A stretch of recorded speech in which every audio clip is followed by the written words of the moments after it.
Hello again, it's Lock Noob, and would you just look at this beautiful Series 10 American lock. This is, there's something about this, I know it's worn and old, but there's something about this vintage lock, just the way it looks and feels, I just love it. I think it's that extra thick 11mm shackle that sort of almost barely fits inside this little round body. I just really, really love it. And of course it's got the really strange, really cool little wafer lock core. There is the key. It's double-sided, so different bitting on either side. Just such a fun little lock. And of course it's got a ball bearing locking mechanism on the inside as well. So cool. Picking it, I'm going to use a flat bar and just pop it in the keyway about there.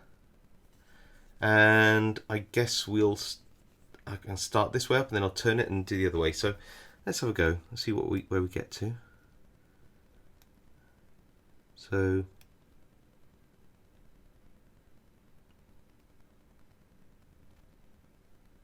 not feeling anything there. Just going to turn it all the way around, tension with my finger.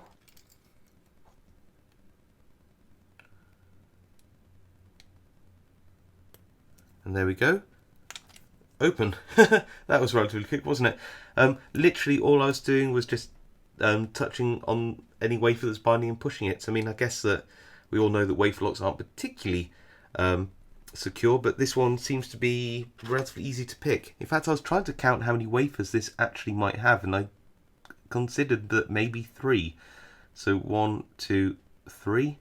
Yeah, very strange, but really, really like it. So it just is a great lock. It might not be particularly secure in terms of anti-pick resistance, but it's still absolutely gorgeous. Alright, hope you agree with me, and I'll see you all next time.